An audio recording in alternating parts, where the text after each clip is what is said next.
अच्छा यार, कोई भी तुसी काम करते हो ना तो उसकी मार्केटिंग जरूर की करो। मार्केटिंग इतनी इंपॉर्टेंट है ना, मैं समझदा कि जेड़ा भी तुसी खर्चा करते हो ना वो ऑलवेज तुहानू पे बैक करता है। जिस तरह इस भाई ने मतलब इत्थे अगर ड्राइवे का काम कर रहा है ना, तो इसने अपना एक छोटा जिहा साइन बोर्ड ला दिता है ना, तो मैं यकीनन तुहानू कह सकता कि ये हालांकि है तो एक मतलब कह लो कि एक ना बिल्कुल छोटी जी ही मार्केटिंग ना, लेकिन ये भी गरंटी नाल पे बैक जरूर कर रही है।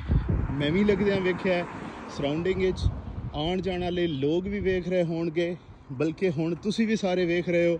सो एक छोटा जिहा स्टैप किसी का कि जेड़ी साइट ते वो काम कर रहा, सिर्फ उसने उत्थे ही बोर्ड ला के अगर रख दिता है ना कि साडी ए कंपनी का नाम है, ए असी सर्विसेज प्रोवाइड करते हैं, तो यकीनन लोगों की नज़र च आएगा। मार्केटिंग ते जिन्ना ही पैसा होंदा है ना, वो तुहानू ऑलवेज पे बैक होंदा है। सो मार्केटिंग जरूर की करो अपने काम की।